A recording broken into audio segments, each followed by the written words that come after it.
appreciate that.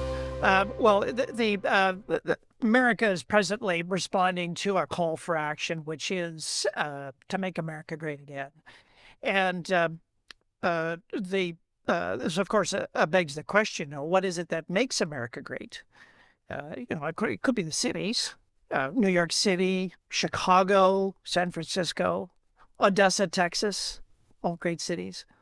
I'm kidding, of course. San Francisco's not that great. Or it could be the fantastic scenery in the United States, the Grand Canyon, Monument Valley in Utah, or perhaps the Big Empty. Maybe it's sports. America kills it every 4 years at the Olympics. And of course, we have the NBA and the NFL and the MLB. America's won the Stanley Cup 32 years in a row. Well, as a Canadian this year, hopefully we'll win it back. But in my view, what makes America great is none of these things. What makes America great is innovation. I learned this as a very, very small child. I was 6 years old, and I remember as a family, we gathered around my grandparents' black and white television set in the living room, and we watched America land a man on the moon. And this was done through the talents of some tremendously innovative companies, including Rockwell International and IBM and Boeing and Grumman. America has been innovating and inventing and reinventing industry after industry after industry for the better part of 150 years. It goes all the way back to Nelson D. Rockefeller in oil and gas. It was he who rolled up the industry back in the 1910 era and spawned 30 tremendously innovative companies. Exxon, Chevron, Marathon. If we go to the automotive industry, Henry Ford and Alfred Sloan practically invented modern manufacturing as everyone in the world today practice it, assembly line manufacturing. Thomas Edison, if he were alive today and he visited Con Ed in New York, he'd see the power industry operating exactly as how he imagined it. Power generation, power transmission, power distribution. America has been innovating and reinventing industry after industry forever. It's innovation that makes America great. And I believe the companies that are on this webinar with us today, oil and gas companies, you are integral to this innovation story. You are part of the story that makes America great. And of course, the word that ties all of these industries together is steel. Not steel as in the steel industry, but steel as in the metal itself. It stands for strength and power, resilience. It's steel. That's the word that comes to mind for me, for innovation and in this industry. But of course, the great innovators of today are actually the technology companies, or as I like to call them, silicon, the silicon sector. And they are absolutely killing it. Right? They make money good times and bad, recessions, pandemics, doesn't matter. They just go from strength to strength to strength. They stand for innovation, technology, creativity, change. And it behooves us because they have, to a degree, they've rewired much of what we think of as our modern era. It behooves us as a sector representing steel to be mindful of what it is that they've accomplished and to take on board some of their lessons, which is really what I want to talk about today. How do you go about innovating oil and gas in the era of silicon? What does this mean? And I promise you by the end of this presentation, you'll have a handful of things that you can take away with you and put into practice in your companies that will help you innovate in the same manner and fashion that the silicon industries do today. I do want to start, though, with an acknowledgement that innovation is in the very DNA of oil and gas. This is what we do. I remember way back in 2006, I took a random phone call from some contacts of mine at Encana, who you might know as Inventive. And they said, we want to become a gas factory. We don't really know how to do that, and we're wondering if that's something you could help us with. Well, I know something about gas factories. My wife says that I'm a bit of a gas factory myself. I'm kidding, of course. What they meant was, They could see the era of the wildcat, explore, produce oil company coming to an end. And they were going to embrace two American innovations to transform their company from wildcatter to resource player. And that, of course, is horizontal drilling and fracking. And they went on to become a great company.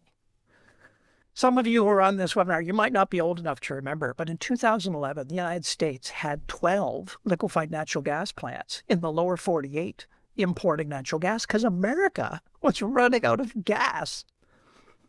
But by 2015, President Obama repealed the 40-year-old law that banned crude oil exports from the United States. By 2016, the very next year, the U.S. shipped its first liquefied natural gas cargo from the lower 48. And a year later, the U.S. became the world's largest oil producer ahead of Saudi Arabia and Russia. And just a few years after that, in 2023, the U.S. became the largest exporter of liquefied natural gas ahead of Qatar and Australia. All of this has been done through innovation. It's made this industry great, and it's made America great. Nothing else even comes close. Innovation is in the very DNA of this industry. And this was all done with no support, no fanfare, no parades, just straight up American ingenuity and know-how. Of course, things change. The ground beneath our feet these days you can feel it. It's shifting. Something's going on here. There's lots of things happening. For example, in 2023, the International Energy Agency reported that for the first time ever, renewable energy was now the cheapest form of energy on the planet, cheaper even than natural gas. Battery technology has been improving for the last decade at the pace of Wright's law, which is between 5 and 8% gains in cost and productivity and performance improvement year on year for the past decade. Battery technology is now very, very capable and inexpensive. The only really big growth market for oil and gas for the past decade has been China. And in 2023, Sinopec, I don't know if you saw this news, shocker, said, hey, we've achieved peak gasoline in China because electric vehicles and hybrids now have overtaken the sale of internal combustion engines. Innovation has made America great, but America does not have a monopoly on innovation. The Chinese now have 87,000 patents related to electric vehicles. America, which practically invented the modern electric vehicle with Tesla, holds just 16,000 patents. It's a very, very big gap in innovation in the automotive sector. And there's a couple of other factors that are concerning. Capital markets. Capital markets now expect this industry to be profitable every single day. No more paying it forward, like in the go-go years a few years ago. Between 2020 and 2022, free cash flow in this industry grew by over 300%. Now, that's nothing unusual after a price dip like that, but it's easily double what it should have been. It begs the question, where did all that cash go? Well, it didn't go into drill, baby, drill. It's gone into share buybacks. Capital markets are now more demanding. And the last piece of the landscape that's shifting for us is talent, young people. In 2017, Society of Petroleum Engineers reported that American universities graduated 2,615 brand new petroleum engineering undergrads. Some of you on this webinar might in fact be from that great class. But by 2023, that number had fallen to just 679. That's a 74% decline in graduates coming out of the education system. 74%. We are queued up for a talent shortage somewhere down the track. None of these changes are policy-driven or time-driven. They are structural. And structural changes often require a structural response. And let's not forget, there's now a new voice that's now echoing in the corridors and hallways related to energy. And that is, of course, the tech sector. You know exactly who they are, of course. Apple, Amazon, Microsoft, Meta, NVIDIA. These companies But they're very different from us. And they're suppliers to us, of course, but they're very different. When it comes to talent, for instance, they got their pick of talent. We are starved for talent. They got their pick. There's not a young person in America today who doesn't fancy themselves as the next Mark Zuckerberg. After all appears to require is a good idea and a bad haircut. If you look around, millennials are halfway there.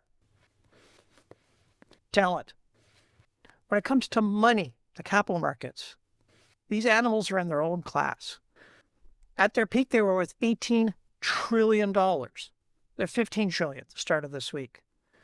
ExxonMobil, just by comparison, largest publicly traded oil company in North America, is just $450 billion.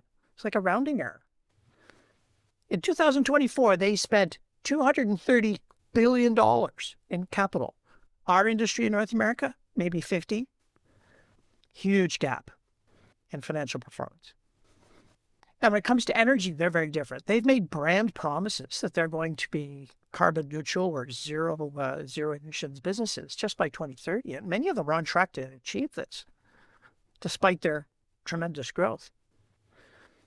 Their needs for energy are very different. They want very clean, very pure energy because your data centers are so delicate and so precious. They're investing in clean tech and nuclear power and renewables and carbon capture, all of the clean, sustainable energy products. And they innovate very differently. They innovate rapidly, at speed, at scale, in all different directions. They've rewired how the world thinks and how the world reacts now to innovation. And this, of course, as you can imagine, is kind of setting us up for a bit of a confrontation. It's not like a sort of a face-to-face fisticuff kind of thing. I put the boxing gloves up here as an illustration, but it's not really that. Because after all, we don't compete with them directly. Like, we have very different products and different services and different service models. We sell molecules. They sell code. Increasingly, they sell code that writes code. We build our businesses with engineering products and steel in the ground and our value chains, our engineering value chains. They scale their businesses through Moore's Law. We have to locate our businesses where the geology dictates. That's what the molecules are. Well, they can locate their businesses anywhere they can get a cheap plot of land, a tax break, a telecommunications circuit, and some power.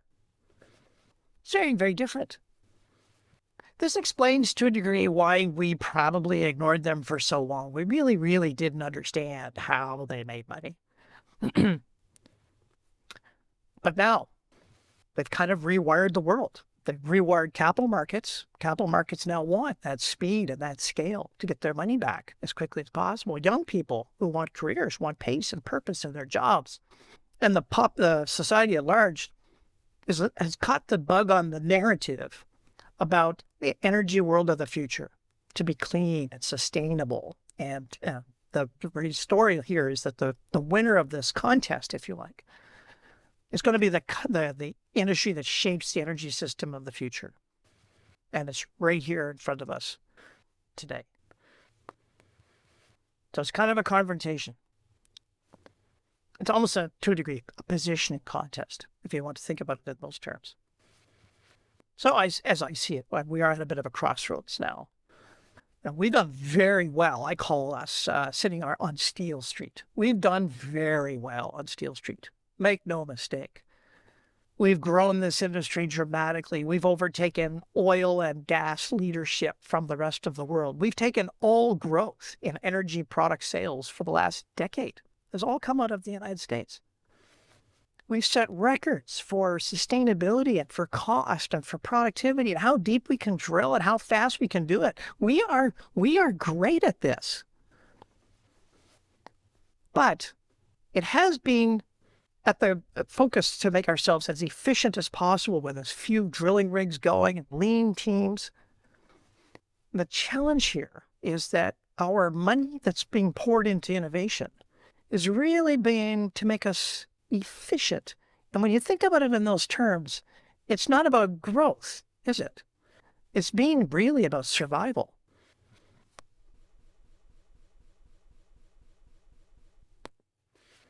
So we're at a crossroads.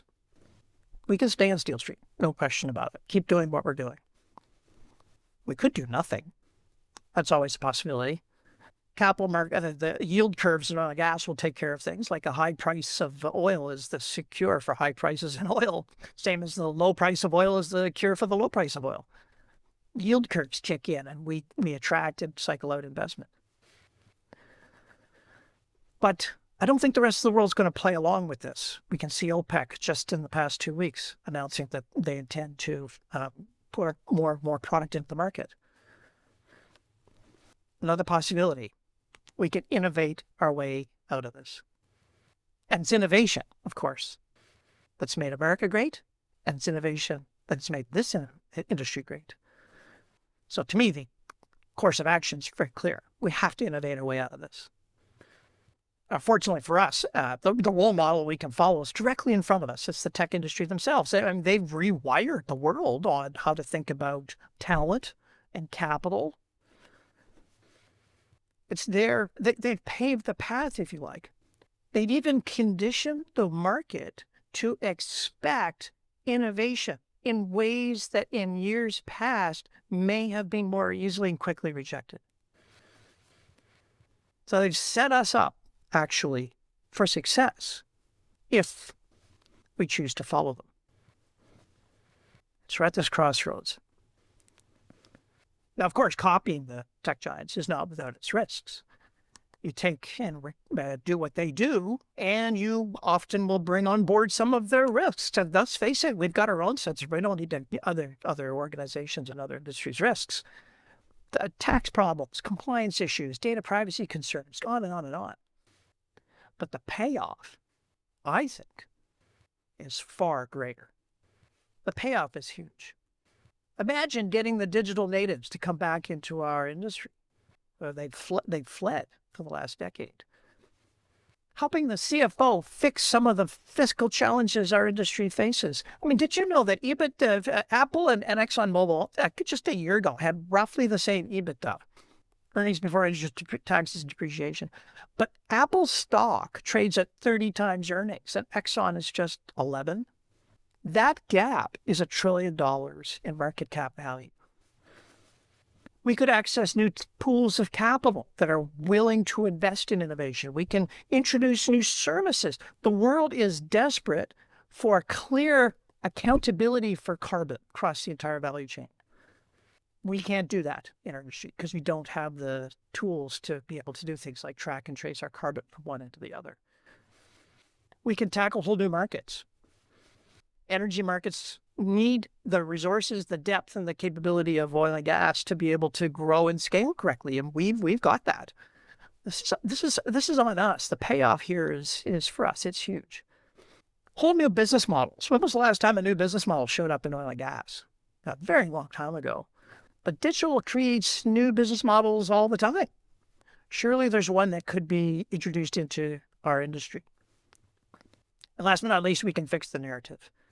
Take the narrative back about the future of energy and the role that our energy products play in that future. Now, I know what you're thinking. We're not tech companies. We don't have platforms. How we can't do this? Yeah, but we've got one significant asset that the tech companies don't have, and that's data. Our industry generates enormous quantities of data. Now, we only analyze a tiny portion of it, 1% to 5%, maybe. A few years ago, Suncor estimated that they might look at maybe 0.3% of their total data collection. But the tech giants are telling us they are desperate for data. They're running out of data to train their models. And we're sitting on the last great hoard of high-quality industrial data. Reminds me of that movie clip from Avatar. You might remember Parker Selfridge. She was the villain. And he had this great line about unobtainium. Look at all that cheddar. Now, you have to set aside the cynical laugh, but it's the right mindset. We have the cheddar. Better yet, the barriers to entry for us to do something about it are falling dramatically. Cloud computing is now cheap and ubiquitous. Private 5G solves the last mile connection problem we've got. Handsets can now be tucked into cases that make them intrinsically safe. The playbook on how to even do all of this is out in the open. Like, tech companies don't hide it. We have another pathway forward. There's another path. And I call it the Silicon Steel Speedway. This is not the same as just Steel Street. This is the Speedway. This is where we bring our operational industrial excellence and we make it operate at digital speed. So it's not either or. It is absolutely the best of both. It's smarter and faster and much more adaptive. And best of all, the innovative people who work in this industry can absolutely build it. There's no reason why not. What I want to do is I want to share with you 5 things that the silicon industry does that we can easily copy, which will put us onto the Silicon Steel Speedway. There's the first one. You set yourself a digital North Star. This is from Tim Cook and Apple, but I think they got it from Christopher Columbus a long time ago. When Columbus was sailing to the New World, he couldn't see the New World, of course. It was on the other side of the horizon. So he navigated celestially. He used a fixed point in the sky, the North Star, to guide his moves. As long as he was moving in this consistent direction, he knew, relatively speaking, where it was.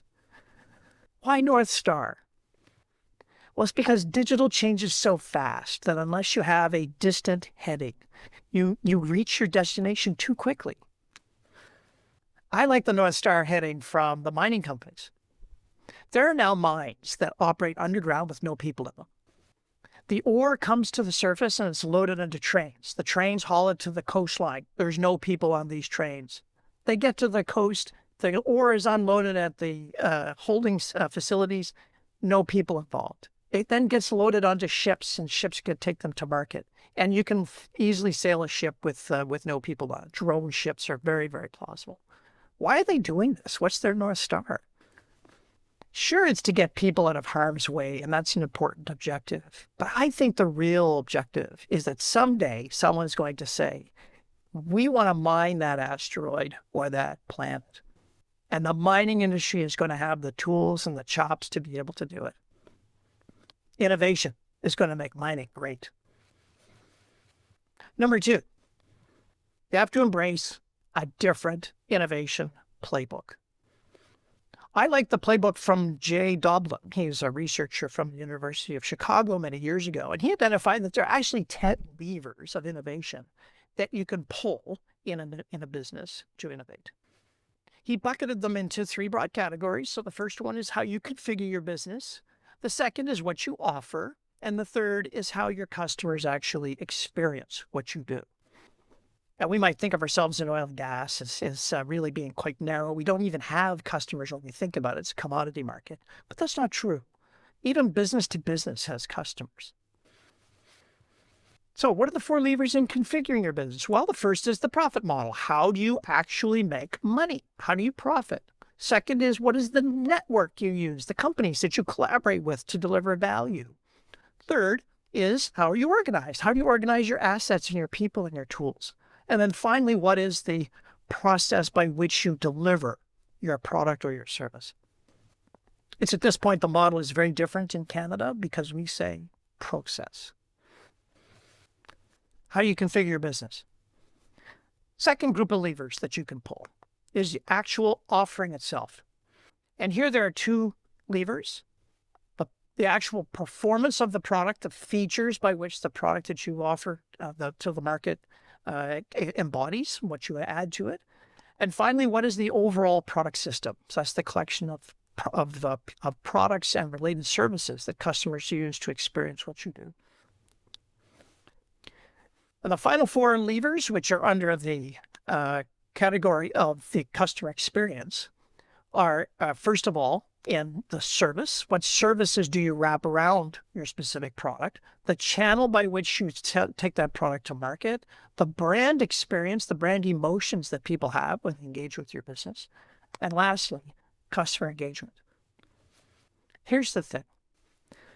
The silicon companies innovate on these 10 levers all the time, constantly. Our industry, oil and gas, we pull on just 2 levers. Just 2. Almost 95% of our investment goes into just 2 levers. The first one is the process. We make ourselves as efficient as we possibly can.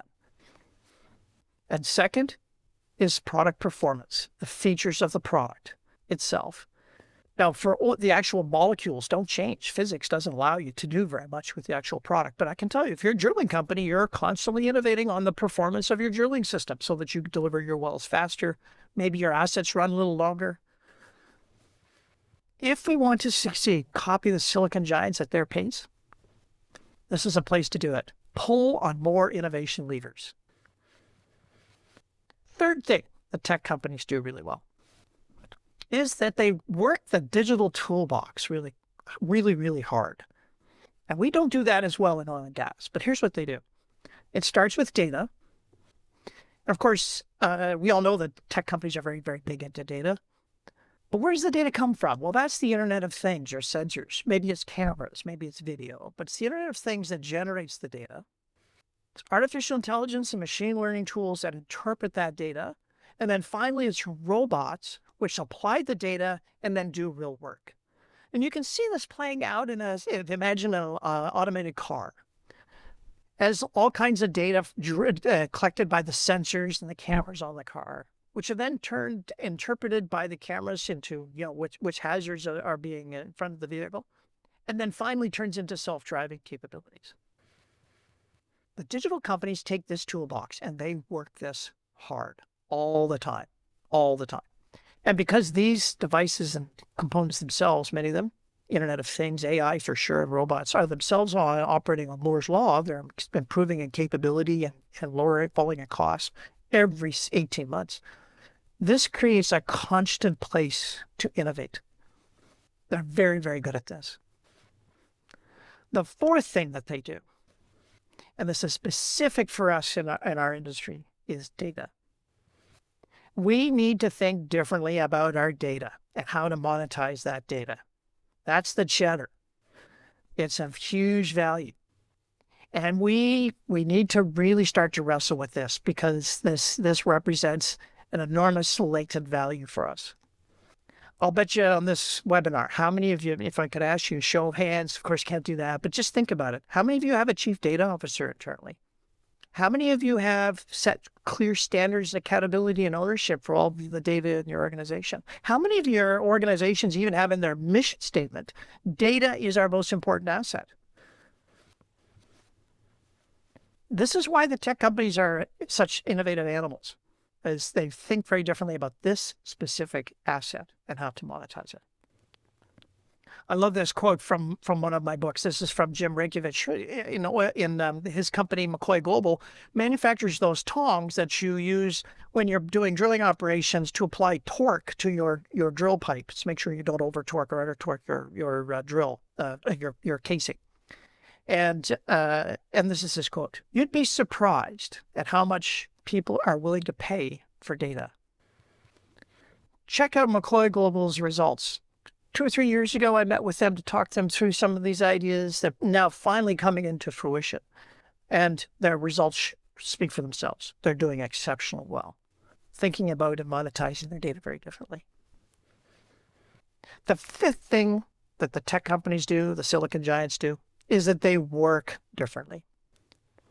This is how we work in oil and gas. We start with putting a set of requirements together. This might take 2 to 3 years. I know in oil and gas, if you're doing an LNG plant, this is a 3 or 4 year program to get your requirements sorted. You then hand that over to a developer, engineering firm typically, they build the asset for you, and then it gets handed back and you do the commissioning. And in all of this, the emphasis is precision over speed. And all of the innovation takes place at the requirements definition. It works, it's safe, and it's not fast. And once it's commissioned, these assets are very hard to change. This is not how Silicon Valley operates. They operate quite differently. They start with a time box. They don't say, here's the requirements. They say, here's the time box. You've got 90 days to go sort something out. Here's your time limit. The team then goes away and does some work and some development. And then at the end of the 90 days, they produce a minimum viable product release. Now, this is not going to work if you're designing a boiler, but it does work if you're doing all kinds of other things. All kinds of other things. Through this process, they emphasize speed over precision. They go really, really quickly. And at the end, they then loop back and do it all over again, get another innovation loop in. My 7-year LNG project, where all of my innovation takes place at the front, in the same time frame, a tech company has done 28 innovation loops. 28. That's why and how they innovate on all of these different levers. They built the process for development in such a fashion that it affords them the opportunity to try different things, see which ones work, which ones hit. We don't have to do this in all parts of our industry, and we probably shouldn't because it's not safe.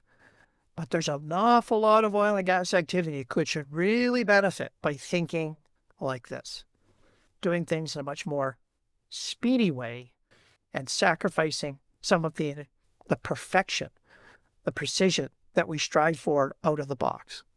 A tolerance for mistakes, call it that. There's the 5 things. 5 ideas for you to take away today so you can put to work in your own company. Number 1, set that digital North Star. Where are you taking all of this? Where is this going to go? How is this framing your company differently? If I see one more mission statement from an oil and gas company that says, our mission is to bring energy to the world, you are no different from anybody else. How are you different? Number 2, you have to innovate like you mean it. Take that playbook from Dublin, those 10 levers, and innovate like heck on all as many of those levers as you possibly can. Number 3, you take that digital toolbox and you work the toolbox hard. The components are all there. They're low cost. You have all the data. How do you combine and recombine these elements to create value? Work the toolbox. 4th, you have to figure out how to monetize the data. We're sitting on this cheddar. It's worth a lot of money, and the tech companies are desperate for it. Microsoft recently made an investment in a tech company, a startup, called Crooks OCM. And one of their reasonings was, we've got to figure out how to get access to the industrial data that these tech companies are generating in industry and in energy specifically. Monetize the data. And 5th, go for speed. Instead of this precision emphasis, there are parts of oil and gas where speed really, really would make a difference. Go for speed. So, let me just wrap by saying innovation. Innovation is what makes America great. Innovation is in the DNA of this industry. It's in the very, very heart of what we do. We are very, very good at it. Young people are desperate to find purpose and meaning in their lives. They want to work in businesses that are future-ready and future-proof. Capital markets expect it, and the tech companies have plowed the ground for us by making the marketplace much more open to innovation and innovative ideas. This is the time to get off Steel Street and onto the Silicon Steel Speedway and advance our pathway to the future at pace. I thank you very much for your time today.